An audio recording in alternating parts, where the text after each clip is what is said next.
here it is. I'm doing the best that I've ever had in my life. Now I have a challenge of putting Brown Manor together, and I get hit with cancer. My first thing was, you know what? Who cares anymore? You know, I don't, I don't care. I don't want to work. I don't want to do anything.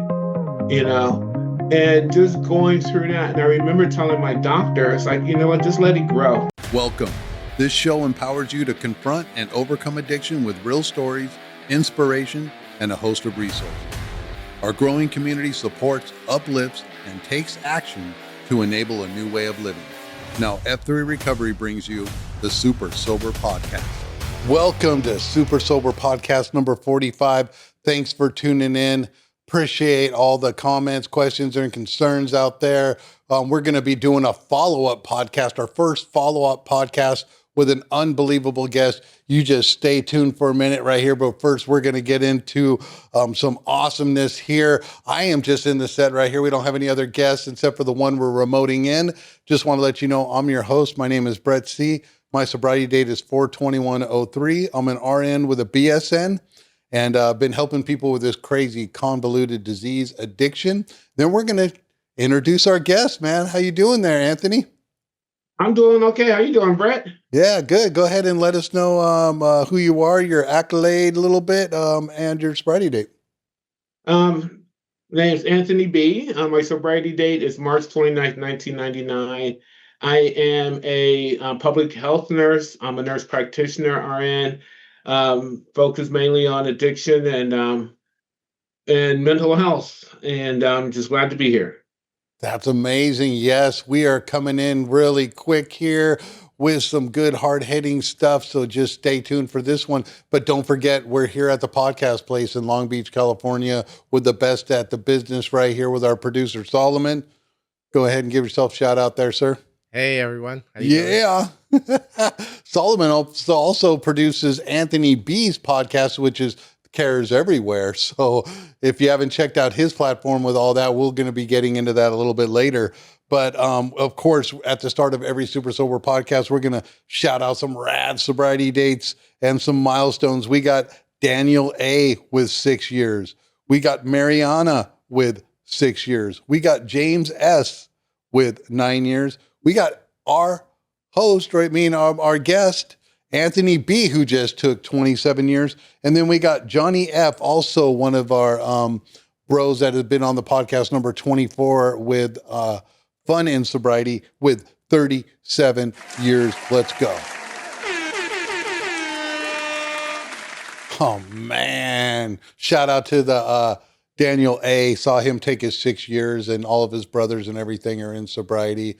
Unbelievable testament to this program. And don't forget, it's tax season with Mike D, the remote tax doctor. You want to get your taxes done, back taxes, whatever taxes. He's your financial guy. Just reach out. He's on the resources page on f3recovery.org. So we're going to be getting into it right here. This is a follow-up. So back on episode 11, this is, you can thank Anthony for the Super Sober podcast, because when I was going to shout out the Detox, the script series I wrote for Hollywood, I reached out and to Anthony, because one of my friends knew him, and he had wrote a book. He knows some famous people in Hollywood, and Anthony's just always so gracious. He took my call and he said, maybe you need to get on some podcasts and, you know, get it out there, the word that you did write a script series for Hollywood. And I just said, screw it. So I won't have to worry about getting on him. So I started the podcast. You just never know where the journey is going to go. And always take good advice from people that actually take their own advice and apply it. And Anthony is one of those guys. So that was up 2.5 years ago, December 30th in 2023. So we're going to be doing some catching up, and we're going to, it's unbelievable, right? So why don't we just go to the first video? Is that okay, Anthony? And that's going to give us a whole catch up of the backstory to where he is. And then we'll go from there. Does that sound fair? It sounds fair. Let's go to that first. Don't quit before your miracle happens.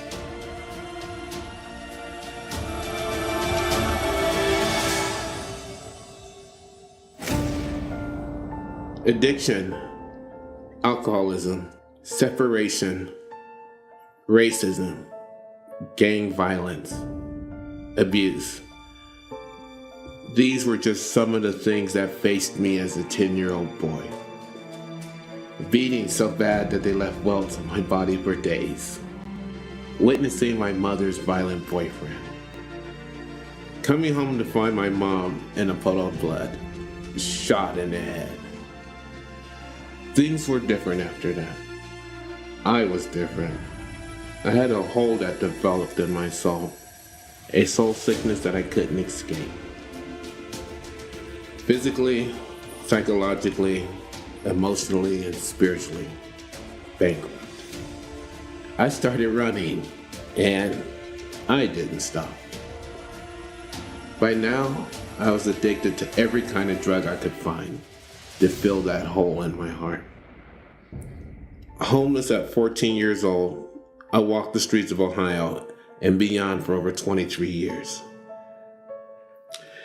This is my story, living on a park bench, but it could be any homeless person's story.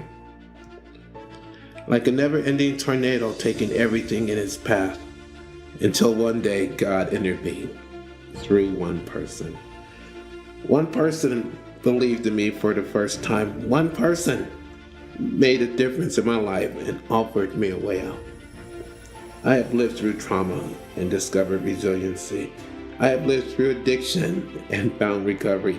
I have been incarcerated and discovered rehabilitation. I have been homeless and found residency. All of these are facts, but the bottom line is that we all have a story. For me, I'm no longer living on a park bench. I'm living my best life now in my own version of Park Avenue. Pick up your copy of Anthony Brown's biography, From Park Bench to Park Avenue. Proceeds will go towards helping the homeless find hope and freedom in a home called Brown Manor.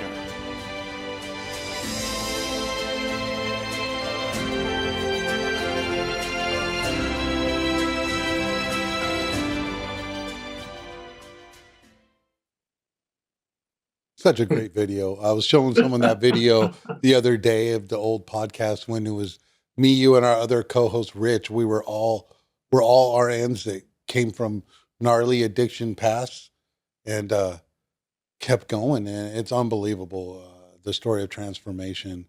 So let's go right now, buddy. So what have you been doing? So you were on the set here back in 2023 at the end of it. 2.5 years later, that was podcast 11. Here we are. You just keep on trucking. We follow you on social media. You always give the wife a big smile everywhere you go. We weren't able to catch you at the AA convention last year speaking, but we did see you over there. So how has the move been? And do a little bit of catching up over the last 2 or so years. Crazy how quick time's gone by. Okay, well, since that time in the studio, I ended up moving back to Ohio. To work on Brown Manor. I discovered purchasing a building and trying to get it up and running from a distance was almost impossible. There's a bunch of pitfalls and things that I didn't know, but now I'm learning. And one thing I've discovered along my pathway, and great video, that one brought some stuff back. But one thing I learned in this process, that creating a program from ground up, taking an abandoned 1916 mansion and refurbishing it does require a lot of hands-on. And there are a lot of, I run into a lot of pitfalls that I didn't even anticipate, having to go through codes and permits. I didn't know anything about building permits. I didn't know anything about dealing with all the city politics, things like that. And so I come out and I took Brown Manor and I started refurbishing it. And it's a fascinating journey because here I am several years later and things are still moving slowly. And I thank God that I found God way back in the day, because I know things are done in God's time, not my time. And I've discovered that if he can get me through all of that stuff that I've been through with my addiction and my incarcerations and all that, then this one is just another walk in the park. And so I'm out here now in Mansfield, Ohio. I'm working on Brown Manor. Another thing I got accomplished since the last time we met, Brett, I went back to school and I got my master's in nursing, and now I'm a nurse practitioner, and which is really interesting because not only am I still working as an RN BSN on the floor at a local psychiatric unit, I'm practicing doing medicine as well. And so the combination of all of that, and then writing the other book, and just doing life on life's terms. So things are fun. Things are fun. Unbelievable trajectory. You just keep on plugging away. If you follow Anthony Brown, which you should, on his social media, he's got a little taunster. I think his name is a little bunny rabbit, right? Is that his name? Oh, there he is, right there, Bunny. Yeah, there he is, right there, Bunny. And Anthony will show a little bit of his insomniac stuff that he does, up writing up early in the morning, his Folgers in the cup, all that stuff. He's always got a great attitude. And writing one book is good enough, right? But now he's got two books, and just becoming an RN with a BSN, and then now he's an NP. It's crazy. So, and keep going. And it's renovating Brown Manor and coming up with a new homeless paradigm shift to do that. I mean, most people just stay comfortable where they are. You were very comfortable here, right? Teaching at Cypress College for the psych tech, right, program. Right. And people know you from that. We have a brother, shout out to Dion, who's finishing that program. And then when they're done with that program, they get, after they do their other prereq classes, they can go right into the second semester. So, I mean, you don't have to worry about getting into another college because it's so competitive. So it's crazy. So you did the move. You were all those years out here, 25 years of stabilized in the community of recovery. So many people knew you, very comfortable, right? And then you went out there to the cold, right? Yeah, pretty much. I was comfortable. I mean, I got sober in California. A big Right. shout out to Charlie Street. Okay. Yeah, exactly. We're big Charlie. I got fans. sober in California. I built my sober community in California. I started out with an eighth grade education, was homeless, nothing. I mean, I had a box of letters from prison, and that's where I started. And so my sobriety journey started in California. And being sober for a long time, I got connected into the 12-step community, sponsored people, had sponsors, went to different events and got a job, rose up the ranks, went from, just working at a normal long-term nursing home to, eventually being a director of nursing services at a psychiatric hospital. Then I became a teacher at a community college. All the while, my finances increased, which allowed me to eventually buy my own place. I had a condo in Orange County. I mean, I had two cars. I'm just sitting pretty, man. 401k, just life was good. Going skydiving, zip lining, fishing off the coast of Mexico, catching yellowfin. I mean, things was good. And then one day I was sitting in my chair, at home, and God hit me. It's like, you have to give this away to keep it, and I'm like, okay, well, God, I didn't help people out. I help people get cars. I help them get jobs. I give people money. It's like, no, you have to give this away. And I'm like, huh? And then that's when Brown Manor came into play because addiction is a family disease, and my family is not spared from that. And my brother was doing bad, and I said, okay, I'm going to help him get a place to live. But again, your addiction supersedes almost any logical thinking. And so I ended up with Brown Manor, and then I just said, okay, I'm just going to give it to the homeless people. And my final year of my master's program, I wrote a brand new transitional care model for homeless people, just a whole different perspective. But doing that from California and the buildings in Ohio was hard. And so I'm sitting there trying to figure out what's going on. God said, well, you got to give it away to keep it. I'm like, okay, God, I'll go out there. And so I packed up all my stuff, came out to Ohio, bought a house, and just had a whole different lifestyle shift. I'm going from the winter time when it's 60, 70 degrees, the winter time where it's like 10 to 15 degrees. I mean, snow, and it was okay. Some of the hardest transitions for me, to be honest, was that I spent 44 years in California developing and nurturing relationships, Mm. and I come out here with none. And that transition created some periods of loneliness and things of that. I mean, the 12-step communities everywhere. That's the first thing I did was go find a meeting and get plugged in there. But it's a big difference from spending a couple months establishing relationship in the 12-step community versus 40 years, or 25 years in a 12-step community. And so that was a transition within itself, much less finding friends like I've already established. And so doing that and working on this project and getting a new job and newly licensed as a nurse practitioner, all of that was just hit me in the face. And I am a avid believer in God. I mean, there is no shaking my faith. And in my book, I talked about what solidified that faith. But I know God isn't, there is absolutely nothing I do that God can't handle. And so when in doubt, I take a deep breath and continue moving to the next indicated thing. And so here I sit out here in Ohio. This is going on almost my third year out here, and just doing life as life presents itself. Yeah. So how hard was it for you to transition? Was the community very accepting of you in the program wise out there in Ohio?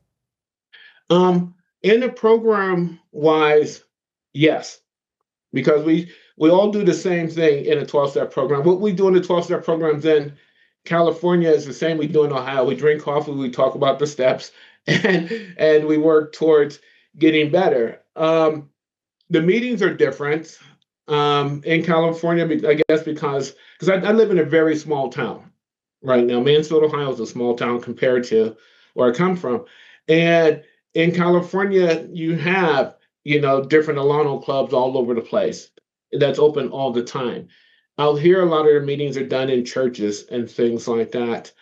Um, and there's a lot more meetings in California than it is out here. And so that transition wasn't that hard.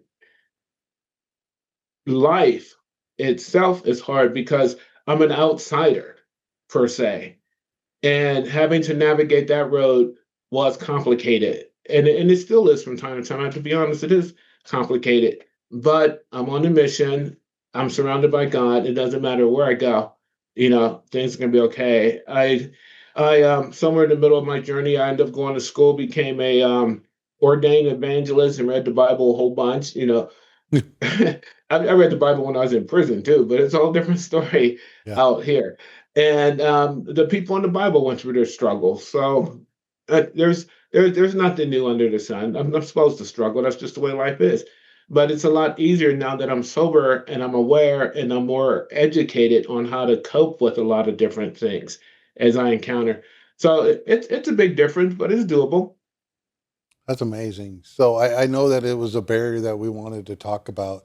We've had other people on the podcast as well as you have on yours, which is the Care Everywhere podcast. I like that name. And it's very true. And that people move from such a solidified place of recovery, especially like here in Cali. I mean, we're like the hub of recovery in the world, right? There's more meetings per capita, so many Alano Cubs, such a big community, not only in AA, but NA, and then F the stigma, and so many different groups, Smart Recovery, Celebrate Recovery, Recovery. It just seems like every month or every year, it's a new program coming out backed by the foundation and the spine of all of it, which are the 12 steps, which I hope everybody really takes a deep dive on doing it. But when they move, it's hard because we're expecting the AA hand to be out and like, oh, there's the new guy. And then we raise our hand or we don't connect back in, and then we're like, oh, the recovery out here sucks.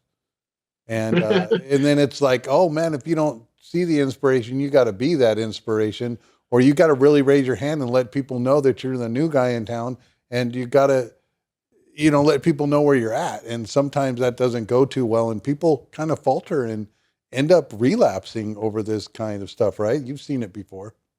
Oh yeah, oh yeah, and one of the things I'm I love the 12 steps.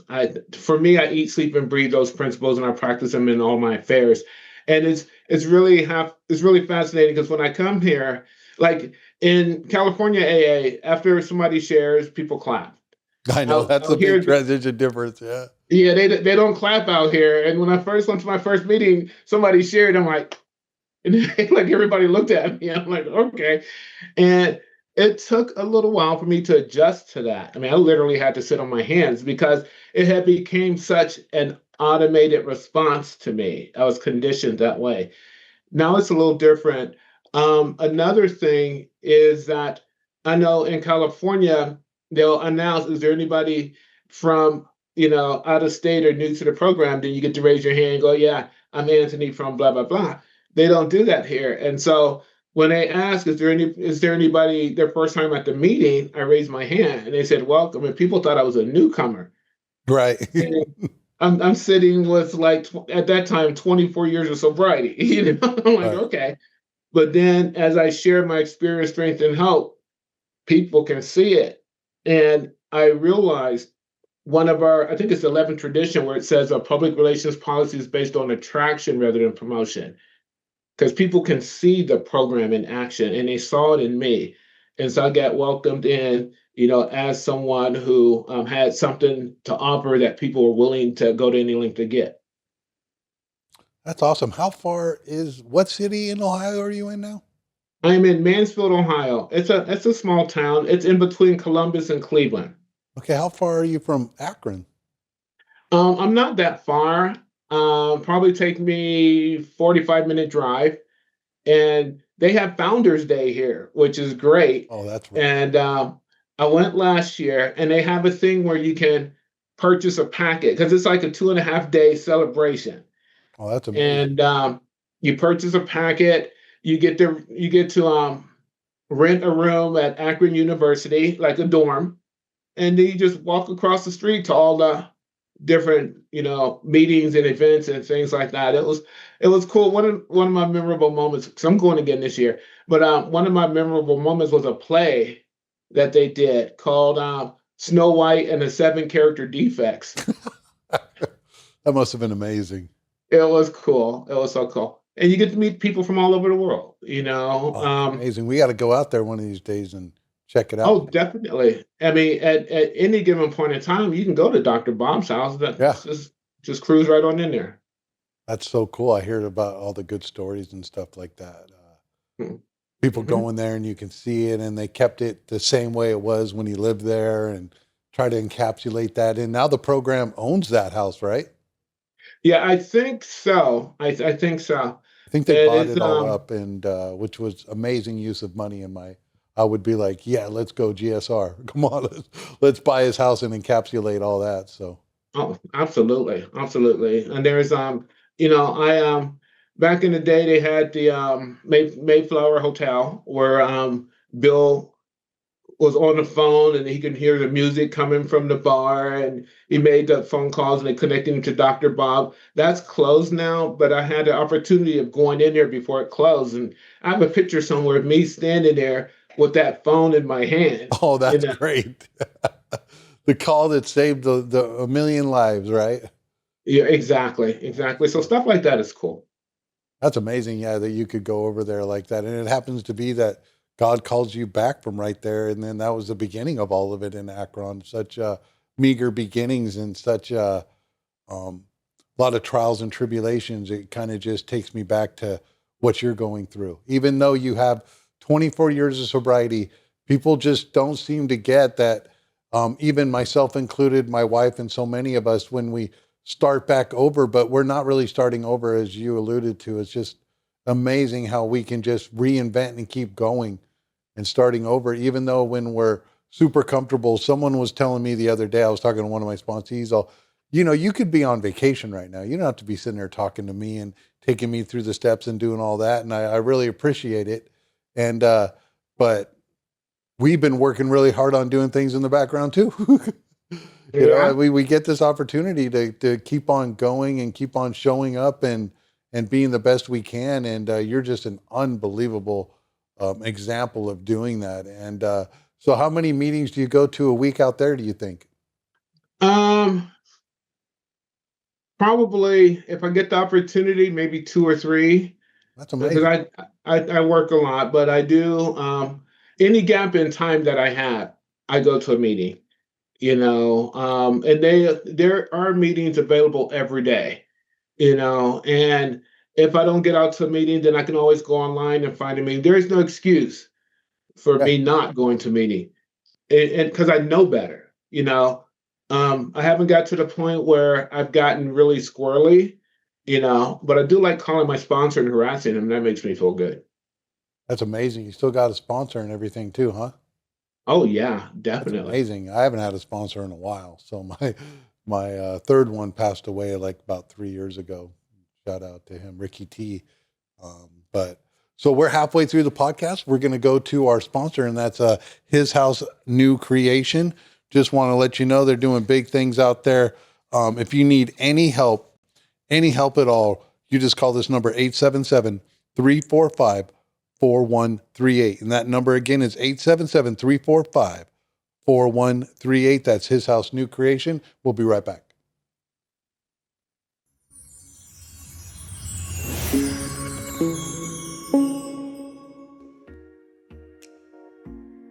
At Embrace Life Change, your journey to mental wellness begins in a place where understanding meets action, where care is personalized and recovery is achievable. With over 30 years of experience, our expert team offers a range of evidence-based treatments tailored to each individual's needs. From anxiety and depression to complex psychiatric disorders, our comprehensive approach includes cognitive behavioral therapy, mindfulness practices, and innovative programs designed for deep healing. Our small treatment groups ensure personalized care, fostering stronger connections, and a supportive community that empowers your recovery journey. Hear from those who've embraced change and found hope, healing, and a path to a better life with us. Embrace Life Change is more than a treatment center. It is a place where lasting change begins. If you or someone you love is seeking help, call us first. Let's take that first step together towards a brighter future. Embrace Light Change, nurturing mental health, where hope and healing meet. All right, we're back. Thanks for taking a second to listen to the commercial for His House New Creation. We're going to go right into the Brown Manor, we're main focus of the follow-up and your second book, The Ghetto Practitioner. So Solomon, let's go to the Brown Manor video real quick, and we'll do some follow-ups on some upgrades you've been doing there too. Imagine a safe place where the broken can mend, and every life has a purpose. This is the story of Brown Manor.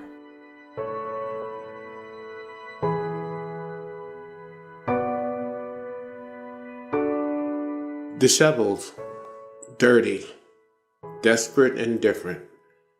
Just a few of the words that describe my 23 years living as a homeless young man on the streets.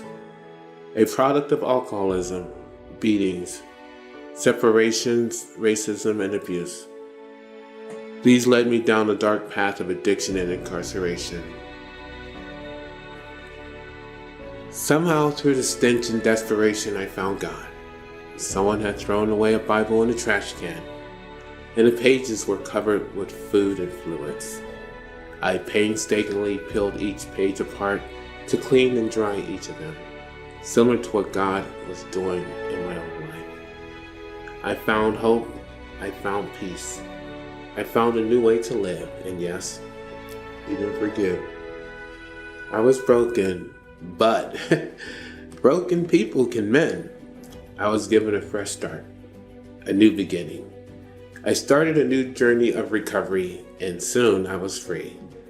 Maybe this is what drew me to this dilapidated house, a house I come to call Brown Manor. I saw my life as this house, a house that was dank and dirty, a house that needed to be repaired and restored. It was a neglected house, one that used to be full of life. I wanted to bring life back to that house. This is how the story of Brown Manor began. I scraped together a down payment with the help of some friends and carefully began putting the parts of that house back together again. I want to create a home for the homeless, those with no place to go, where the cheerful good morning greets them at breakfast each day. A community resource center to bring hope and healing from addiction, anger, and mental illness.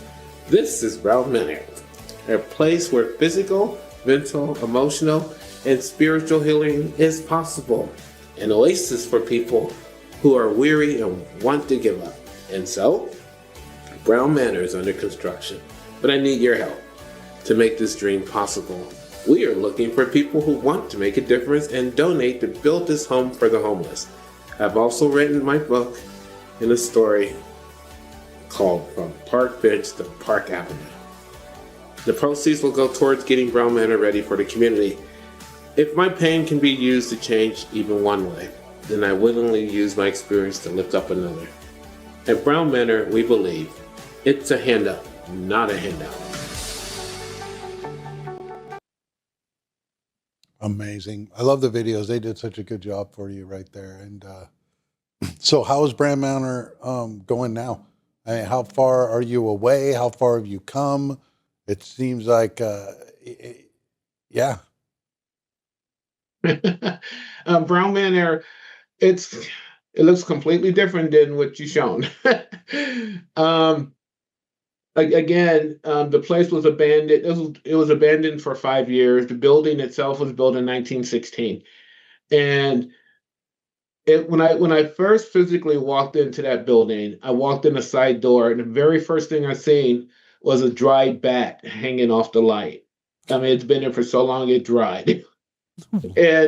And the place smelled like mildew, and there was like empty beer cans where people were partying in it, and the walls was falling down and saturated with water and mold. And when I first seen that place, I'm like, "Are you serious, God?" And I went to my hotel room at that time, and I cried, and I got on my knees and said, "Why me?" And God does what God does, and pretty much he said, "Well, why not?" And I went back the next day and I opened that same door and I just got this vision of this really super cool, radical place. And so I just got busy. It's no longer filled with mold and mildew. All the demolition is done. And now we're in the construction phase.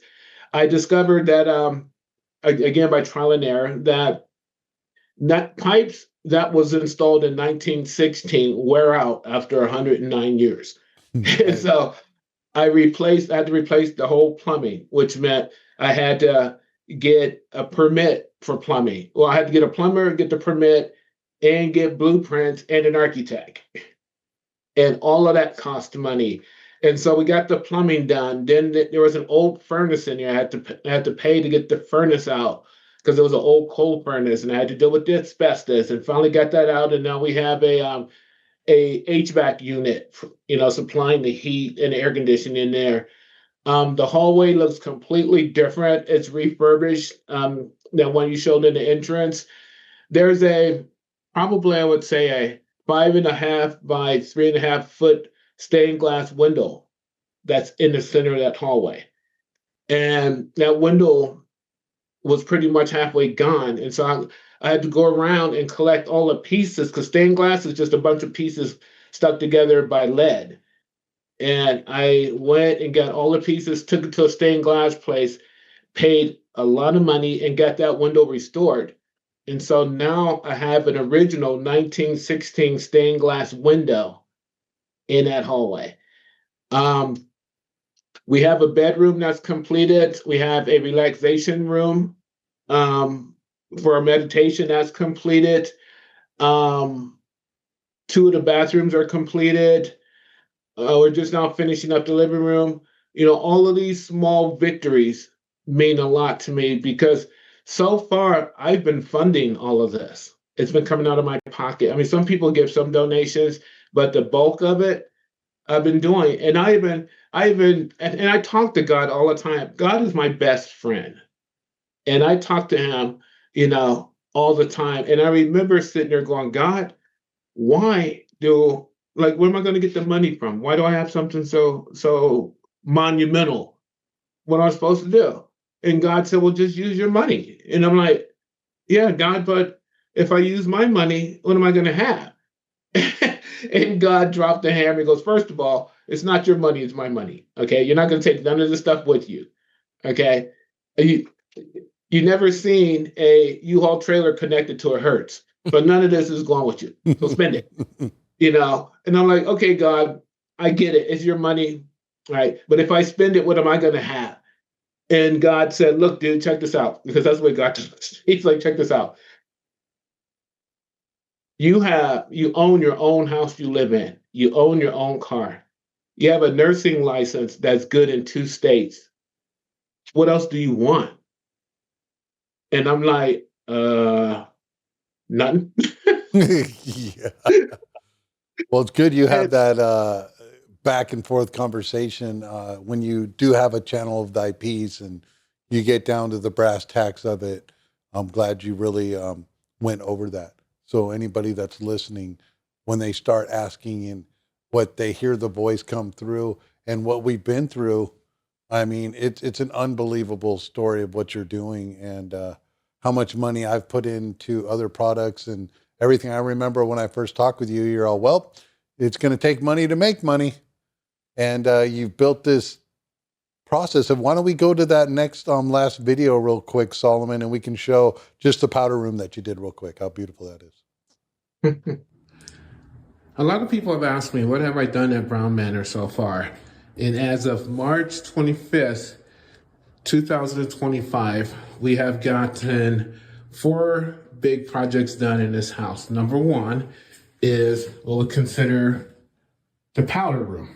I didn't know that a small bathroom off the foyer would be considered a powder room, but this is one of the first rooms we got done. As you can see above here, it says women, which I found quite fascinating. So that's one of the rooms that we got done so far with your donations. That's great. Is there anybody living in it? I mean, you have a couple rooms done. Is it started to be a transitional stage, or is that more licensing and logistics issues in the background? There's more licensing and logistics. Now, so far, I had 3 situations in which I brought people in to be live-in security, because people aren't supposed to live there unless you have a permit of occupancy. Right. But I can have security. And so I took a person off the street for security, let him live there, and I think 6 days later, he stopped taking his medications and felt that he heard something in the walls and was tearing down the walls. And so he had to go. And then the second couple I hired for security moved in, and the guy got arrested in the middle of the night, and the girl got paranoid and couldn't go back to the house. And then when I went to see what was going on, I found a plate of some white substance underneath the bed. So they had to go. And then the third couple for security and the last ones we had came in, and they lasted 6 weeks, discovered that there was a restraining order against both of them, and they were fighting all the time. So they had to go. But one of the things, and that kind of slowed me down on getting security in there. One of the things I've discovered, several things. One, people that live there are going to probably need some supervision, because I'm taking people off the streets and giving them a place to live. And 2, it's that at least I can say to this point, and this is all I asked God for, can I just get one person off the street? I was able to get 5 people off the street. Even though it's a short period of time, it happened. And so I'm going to continue on. And it's cool that you showed that video of the powder room, because what's really unique about Brown Manor and our approach to the program is, and I heard this from somewhere and I believe to be true, you can't think your way into better living, you live your way into better thinking. Now, in the end, I'm going to take 10 homeless people to live in a 9,000 square foot mansion. Now, first of all, just even knowing I live in a mansion is one thing. And you have enough space and you got stained glass windows, you got crystal glass. In that powder room, how many people do you know can walk in your house and go, hey, here's a powder room to get ready before I go into the rest of the house? And that's one of the unique things I'm bringing back from the 1916 days, because when I first looked at it, I seen a sign above the door that said women. And I couldn't figure out where the men's restroom was. And that's because there isn't one. Because the powder room was for whenever a lady of elegance come in there, they want to fix themselves up before they go in. And so now a homeless person or a formerly homeless person or somebody that didn't have a place to live will live in a mansion that has a powder room. You know what that does to your mentality? That's good. That's amazing. That's that. Oh, wow. It seems like you need security for security.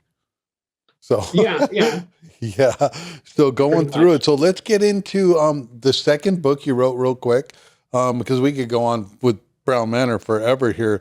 So he not only wrote one book, people, he wrote two books while doing his NP and everything else, right? You don't think you got time to do things? You always got time for what you make time for. So the first book, From Park Bench to Park Avenue, author Anthony Brown's journey is far from over. Tasked with a divine directive to transform a century-old abandoned mansion into a place of recovery and community in his home state of Ohio, he finds the big move comes with costs than money alone can solve. Old wounds resurface, and a life-threatening crisis forces him to lean deeper into the faith he found long ago within the pages of a tattered leather Bible pulled from a prison dumpster. Once homeless and lost in addiction, Anthony's dreams are tested to their limits in The Ghetto Practitioner. His raw and candidly honest narrative that encourages us to walk out our purpose and practice what we know to be true, even when life gets a bit too lifey. This isn't just a sequel, but a testament to purpose, perseverance, and the belief that God isn't finished with any of us, even when we think our story is over. So, what was this life-threatening crisis that forced you to lean deeper into your faith? Um, After accomplishing so much, okay, and just just having a very good life, I was at work one day and I collapsed. And when they took me, and it's really interesting. Here I'm working in the hospital and I collapsed at work, and they just put me in a wheelchair and took me straight down to the emergency room. And in the emergency room, I discovered that I was anemic. I was losing blood somewhere and we couldn't figure it out. Oh, Through thank a whole God you were bunch of there. tests, huh? Thank God you were in the hospital. Yeah, see the way God works, I you know. know? And so through a series of tests and everything, I come to discover that I had stage 2 cancer, intestinal cancer. And when I got hit with that, I'm like, wow, you know, here it is. I'm doing the best that I've ever had in my life. Now I have a challenge of putting Brown Manor together. I'm here by myself and I get hit with cancer. When somebody hears that, as with me, my first thing was, you know what? Who cares anymore? You know, I don't, I don't care. I don't want to work. I don't want to do anything. You know, and just going through that. And I remember telling my doctor, it's like, you know what? Just let it grow. I've already done everything. You know, and being a former addict, my brain goes through all kinds of different Yeah, we're things. such from zero to catastrophe so quick. Right. You know, it's like, oh, you're gonna die and blah blah blah. And I remember telling my doctor, it's like, you know what, just leave it in there and let it grow. Who cares?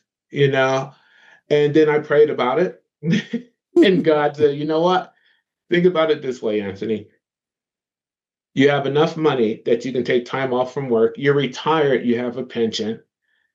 It got spotted, and I brought you to a place where they could find it. Of all the places for me to collapse, a hospital, you know, it's like, deal with it. There's absolutely nothing you encounter that I cannot deal with.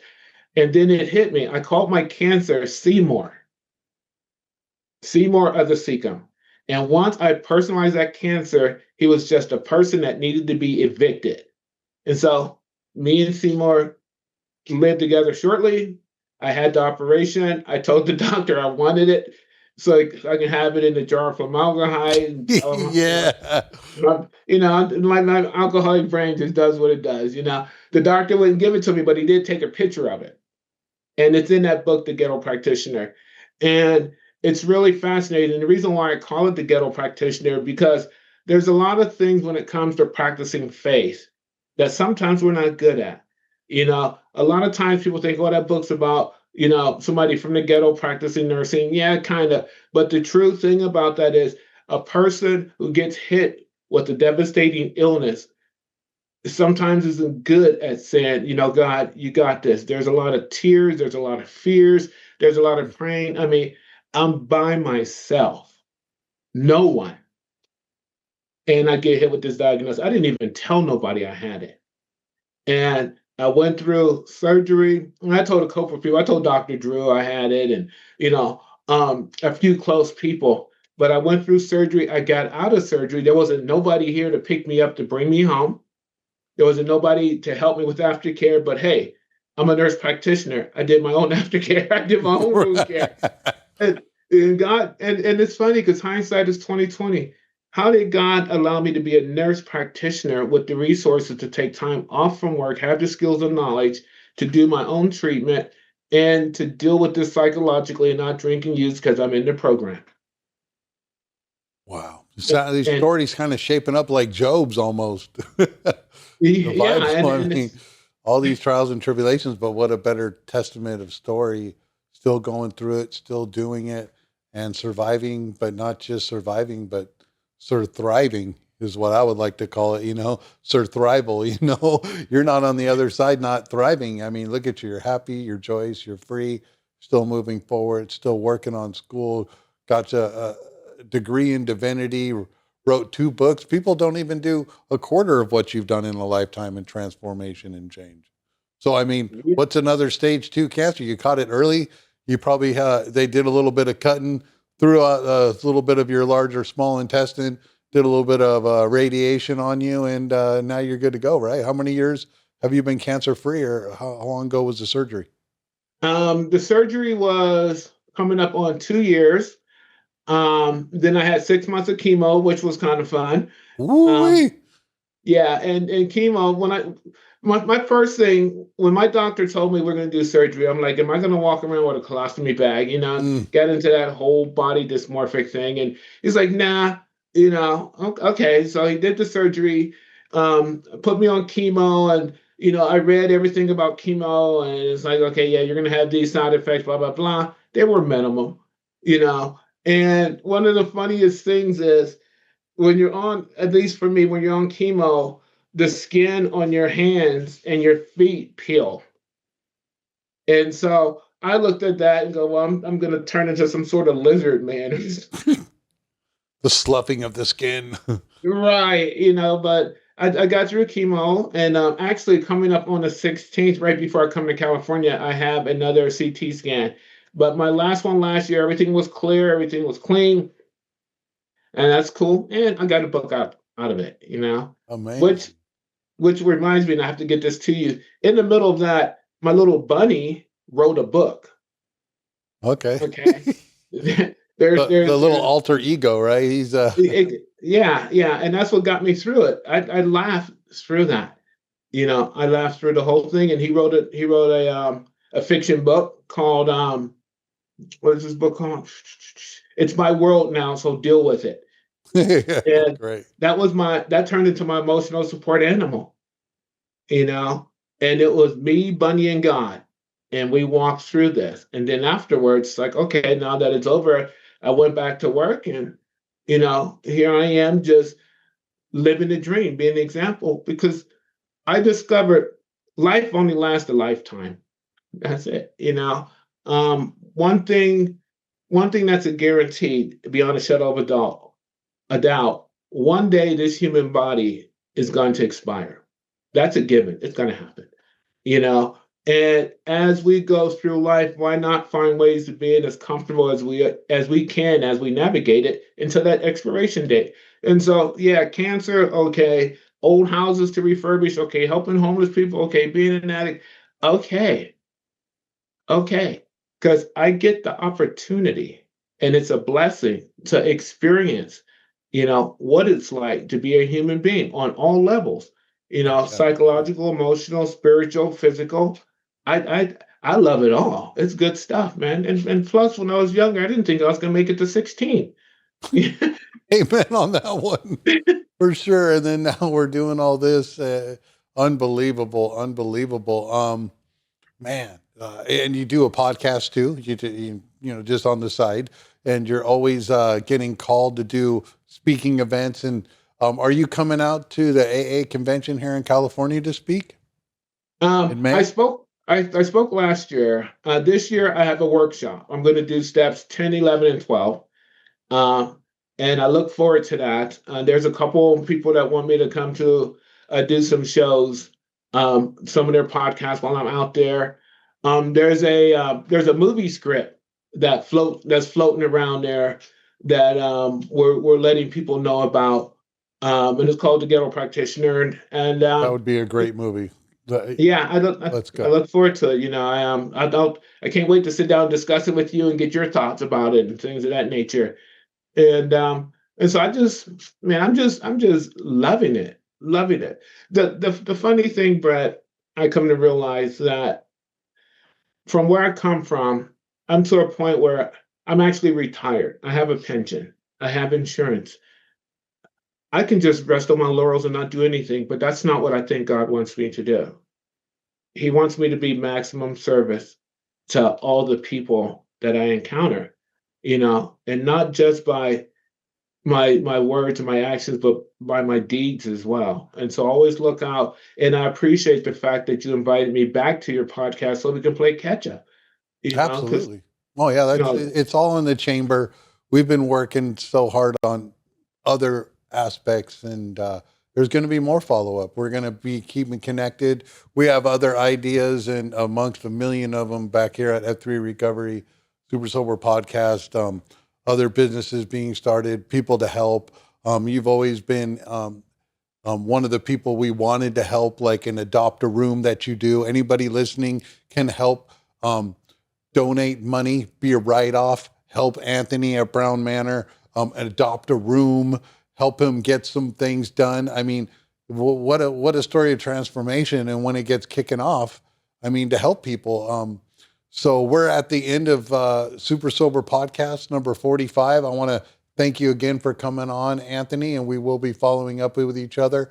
We're going to have everything in the show notes down there for the listening audience, the viewing audience. We're on YouTube. We're just going to give a quick shout out to all of our platforms. We have a new product we just released they're called Recovery Time Links. And if you see our website right here, you can go to recoverytimelinks.com, all one word. And this is a new chip holder, so you never forget how far you come. People hide their greatest achievements in a drawer. They got chips have never been more beautiful than they are now. Now you can see on the set behind me, there's my 22 years. I'm coming up on 23 years. You can link them together. They're held together with the chips with a magnet in the back. And now you got a display that grows with you every year. oh wow. And so we're releasing that on the public as of last week. You can go and order those anywhere in the world. We'll ship them to you. Definitely with you, Anthony. We want to hook up with you, but so many people that they give away their chips to their sponsees or newcomers, or they just hide their greatest achievements in a drawer. And the chips have never been so beautiful as they are now. So now we have a display, as you can see behind me, and then right over here and sitting next to the Notorious JID is the Zero to Whiner kit. That's your 30, 60, 90, 6 month 1 year and 18-month package right there. And shout out to Notorious JID, the first mascot of recovery. He's just kicking it back. He's the Notorious Jails, Institutions, and Death. Oh my. And this one right here is a 22-year display showing all the different chips. And if you have a bigger chip, all you have to do is add another magnet, and then all the chips fit on the display. It's meant to be sitting on your desk. You can hang them on your walls. You can do whatever it is. Now we have something as beautiful as a display as the chips they are, so you never forget how far you've come. And just want to let you know we're on all platforms here. We can be reached on, you can see us on YouTube. We can be reached on any platform. You just type in Super Sober Podcast, we'll come up. You can reach us on our emails at info@f3recovery.org, info@supersoberpodcast.org. If you have any questions, comments, or concerns for any of our guests, you want to reach out, we're doing all types of things. We're working on helping everybody that we can. We're on Instagram, social media. Recovery Time Links is on social media. We are super excited and super proud of having our first invention out. It's not under F3 Recovery, it's under Recovery Time Links, but it's been a 2-year process. And we want to give a big shout out to Solomon here, who's did an unbelievable assembly video on the website. It came out amazing. We did it in the small studio over here. Anybody that needs to have assembly videos, Solomon does it all. So, I mean, it is unbelievable, as well as Anthony knows, because Solomon helps him to remote in and do all the producing stuff with him over in Ohio. Right, Anthony? That's right, man. Solomon's the man. That's right. And I remember when we first had you on the podcast a long time ago, you were talking about doing things before you moved to Ohio, and you and Solomon have been keeping in touch ever since.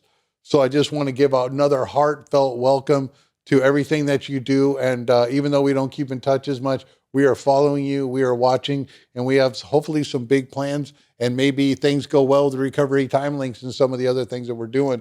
We'll hopefully adopt a room and help out with Brand Manor. That would be great. So you got any last words in there? I'm just, I want to thank you, Brett, and Super Sober Podcast, man. You've always been, you don't realize I look up to you. I do, wow. And you're doing big things, and I'm grateful that you take the time to remember a small potato like me. Well, small potato, big potato, all potatoes, we're all in that same sack, man. Let's go, right? All right. Well, thanks again, and we'll be reaching out. And you have any questions out there, people, and you want to donate any kind of amount of money to get this Brown Manor going, let's go. Money well spent. And as always, keep on keeping on. Thank you for listening to the Super Sober Podcast. Go to our website at f3recovery.org. That's F3Recovery, all one word, .org. We're turning fight, flight, and freeze into free form and flow through practicing the 12 steps and staying accountable to change. Don't forget to keep on keeping on.